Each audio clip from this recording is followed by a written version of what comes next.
Bobi Wine again. Abakozesa ensobi mutamanyi ate ni mukola ensobi.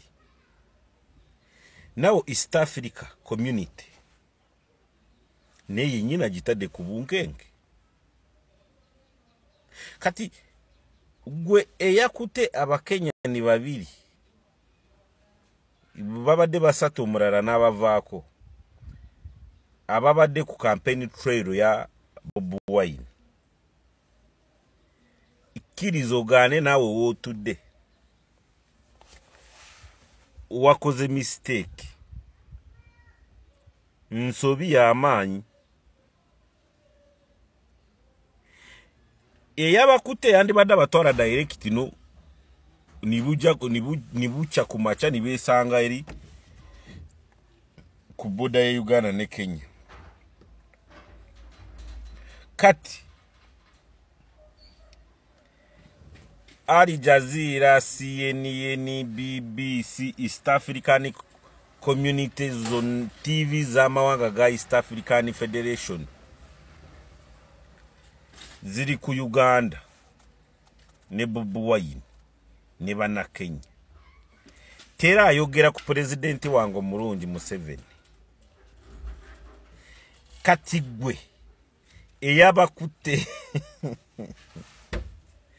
automatically wawada kasaje tutumu obo musaje tutumu nabada tamumanyi kata mumanyi batya kati kifaananyi kiki wasiize eri ensi zitwetoolodde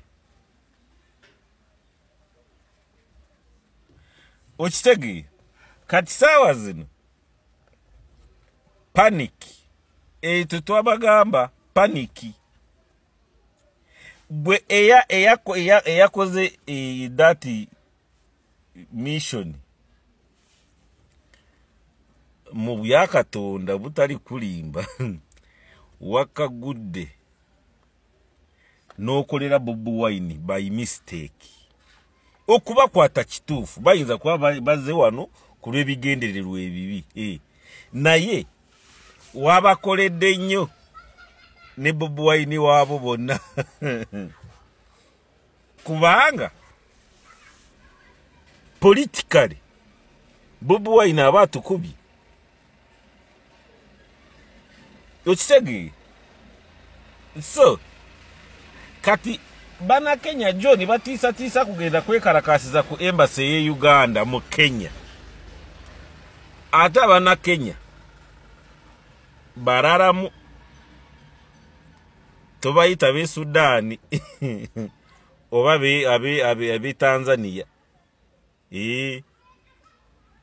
ebyatuukako luli mwabiraba kati lwaki mwakoze ensobi n'ekirala omusajja mumuyisa mu byalo mu nfuufe kati n'abadde tibamumanyi mu byalo ate twakibawoninga kati mu byala bululu bwali mu kusomba bungi kitegeeza gwe yamuyisiza mu byalo oba oli waaki oba okolera kitongole ki omukoledde Bobi Wine kubanga yandibadde ayita mu kibuga ku lw'abantu bangi natatuuka ne gy'alaga naye omuyisiza mu byalo gw'aba agenda mu byalo obimanyi panya n'abadde batamanyi Bobi Wine kati bamumanyi. Hallelujah. Bobi Wine again. Abakozesa ensobi mutamanyi ate ni mukola ensobi. Now East Africa community neye nyina jitade ku bunkenge. Kati gwe eyakute abakenya ni babiri babadde basatu omulala n'abavaako ababadde ku campaign trail ya Bobi Wine. Ikkirizo gaane naawe wootudde wakoze mistake nsobi y'amaanyi eyabakute yandibadde abatwala direct no nibucha kumacha nibesanga eri ku boda ya Uganda ne Kenya. Kati Al Jazeera, CNN, BBC, East African Community Zone, TV z'amawanga ga East African Federation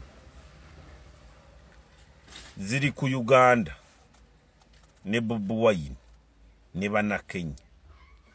Tera ayogera ku president wange omulungi Museveni.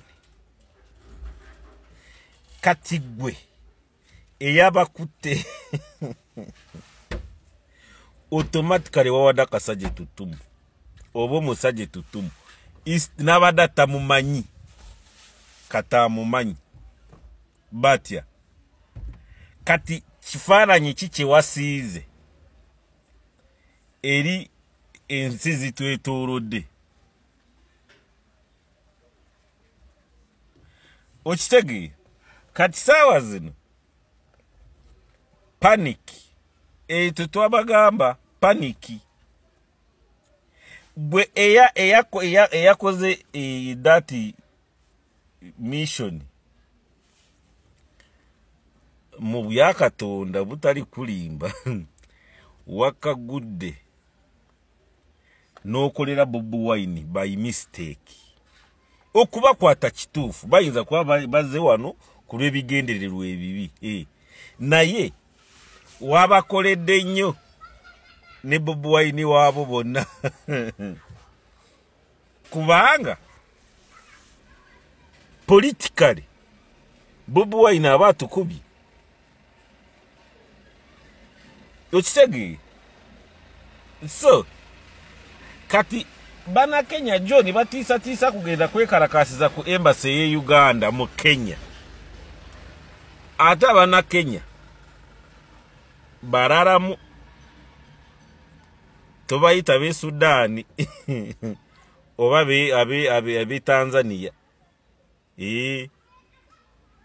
ebyatuukako luli mwabiraba kati lwaki mwakoze ensobi n'ekirala omusajja mumuyisa mu byalo mu nfuufe kati n'ababadde tibamumanyi mu byalo ate twakibawoninga kati mu byala bululu bwali mu kusomba bungi kitegeeza gwe yamuyisiza mu byalo oba oli waaki oba okolera kitongole ki omukoledde Bobi Wine kuba